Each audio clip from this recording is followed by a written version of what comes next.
दोस्तों नमस्कार, मैं हूं बी.एम. मिश्र और अनसुने किस्से में आज फिर हाजिर हूं एक नई कहानी के साथ। दोस्तों इस मंगलवार मैं आपको सुनाने जा रहा हूं कहानी हर रोज एक युद्ध। खुद के सवाल जवाब में खोई वंदना आगे बढ़ ही रही थी, तभी उसके बगल में आकर रुकी एक बाइक के इंजन की बेहुदा आवाज ने उसे असहज कर दिया। लग रहा था जैसे बाइक के साइलेंसर को किसी ने बेरहमी से फाड़ा हो और वो दर्द से चीख रहा हो।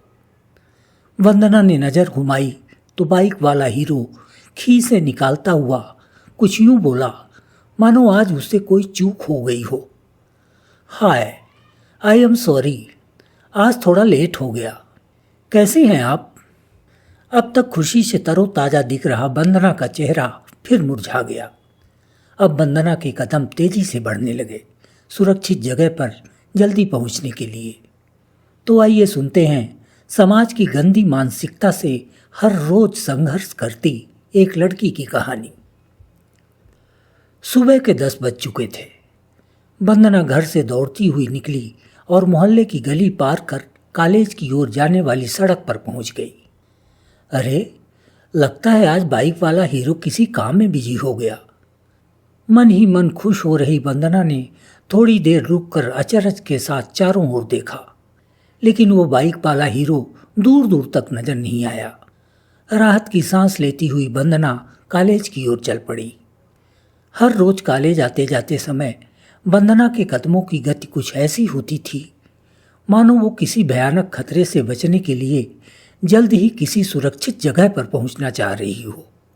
लेकिन आज वंदना सामान्य चाल चल रही थी। रुक रुक कर वंदना के चेहरे पर उभर रही मंद मुस्कान बता रही थी कि अरसे बाद वो बिना किसी तनाव के निश्चिंत होकर सड़क पर एक सामान्य राहगीर की तरह चल रही है, निडर, पूरी आज़ादी के साथ। वो सोच रही थी, पता नहीं लड़कों को इतनी फुर्सत कहाँ से मिल जाती है। स्कूल कॉलेज के टाइम पर हर रोज सड़क पर आकर ऐसे खड़े हो जाते हैं जैसे भगवान ने इनके लिए जन्म के साथ ही ये समय सड़क पर खड़े होने के लिए तय कर रखा हो। खुद के सवाल जवाब में खोई वंदना आगे बढ़ ही रही थी, तभी उसके बगल में आकर रुकी एक बाइक के इंजन की बेहुदा आवाज ने उसे असहज कर दिया। लग रहा था जैसे बाइक के साइलेंसर को किसी ने बेरहमी से फाड़ा हो और वो दर्द से चीख रहा हो। वंदना ने नजर घुमाई तो बाइक वाला हीरो खी से निकालता हुआ कुछ यूं बोला मानो आज उससे कोई चूक हो गई हो। हाय, आई एम सॉरी, आज थोड़ा लेट हो गया। कैसी हैं आप? अब तक खुशी से तरोताजा दिख रहा वंदना का चेहरा फिर मुरझा गया। हे भगवान, न जाने कहाँ से टपक पड़ा ये राक्षस। आज सोचा था कि इसकी मनहूस सूरत न दिखेगी, लेकिन लगता है मेरे भाग्य में यही लिखा है। अब वंदना के कदम तेजी से बढ़ने लगे, सुरक्षित जगह पर जल्दी पहुंचने के लिए। वंदना बीए सेकंड ईयर में पढ़ती थी। जब उसने फर्स्ट ईयर की परीक्षा पास की तो उसे लगा कि साल भर चले एक बड़े युद्ध को उसने जीत लिया है। ऐसा युद्ध जिसे उस पर समाज की विकृत मानसिकता ने थोपा था। एक ऐसा युद्ध जिसे उसे मजबूरी में लड़ना पड़ रहा था खुद को बचाने के लिए। वंदना होनहार छात्रा थी। पढ़ाई लिखाई में उसे कभी किसी परेशानी का सामना नहीं करना पड़ा, लेकिन घर से कॉलेज की दूरी उसे थका देती थी। पिछले साल उसने जब कॉलेज जाना शुरू किया तो दूसरे दिन से ही उसे एक लड़का परेशान करने लगा। खुद को हीरो से कम नहीं समझता था वो, लेकिन हरकतें एक विलेन की तरह थीं। हालांकि लोगों ने ऐसे लड़कों को कई नाम दे रखे हैं, जैसे आवारा, लफंगा, गंदी औलाद, मनचला, सिरफिरा और भी कई नाम। लेकिन वंदना उसे गंदी सोच से जन्मा एक छोटा सा कीड़ा मानती थी। वंदना जब घर से निकलती तो रोज एक बिगड़ैल लड़का सड़क पर खड़ा उसका इंतजार करते मिल जाता। ठंड हो या बरसात, हर मौसम में ये जनाब तय समय पर वंदना के घर के पास पहुंच जाते और कॉलेज जाती हुई वंदना के अगल बगल, आगे पीछे बाइक लहराते हुए कॉलेज की गेट तक जाते और जब छुट्टी होती तो फिर वंदना को कॉलेज के गेट के पास ही मिल जाते। इस लड़के को वंदना बिल्कुल नहीं पहचानती थी। कौन है, कहाँ का है, वंदना ने यह जानने की कभी कोशिश ही नहीं की। हाँ, उसकी महंगी स्पोर्ट्स बाइक और कीमती कपड़े देखकर ये लगता था कि वो किसी धनाढ्य घर की बिगड़ैल पैदाइश है। उसे देखकर वंदना रोज खुद को बचाने के गहरे संघर्ष से गुजरती और जब घर पहुंच जाती तो लगता कि उसने एक दिन का कठिन युद्ध जीत लिया। वंदना अपने सब्र का शुक्रिया अदा करती हुई फिर दूसरे दिन के लिए आत्मबल को मजबूत करने में जुट जाती। ये सब वंदना की दिनचर्या में शुमार हो गया था।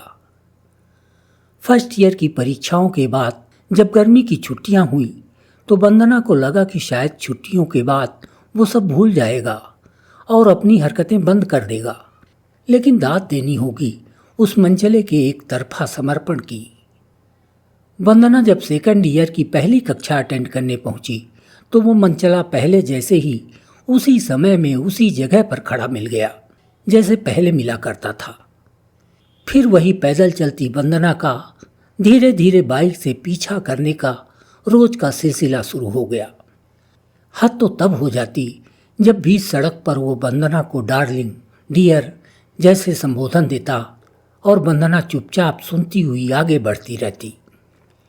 कई बार हुआ जब वंदना को लगा कि क्यों न एक बार इसे सबक सिखा दिया जाए, लेकिन घर वालों की इज्जत और लोक लाज के डर से वो जुबान तक आए शब्दों को अंदर ही अंदर जज्ब कर जाती।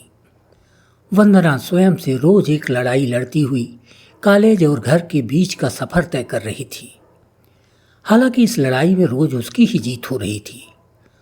उस मंचले के मंसूबे वंदना के सब्र से लगातार हार रहे थे, परंतु उसकी आदतों में कोई सुधार नहीं हो रहा था, बल्कि वो वंदना को पहले की अपेक्षा कुछ ज्यादा ही परेशान करने लगा था। शाम के 7 बज रहे थे। परेशान से दिख रहे वंदना के पिता भोलानाथ घर के बाहर चहलकदमी कर रहे थे। बीच बीच में उनके कदम तेज गति से घर के बाहर की ओर बढ़ते और फिर पीछे लौट आते।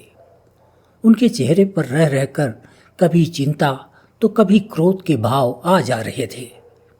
बार बार माथे पर उंगलियां फेरकर भोलानाथ उन्हें छुपाने की कोशिश कर रहे थे। वंदना अब तक कॉलेज से क्यों नहीं लौटी?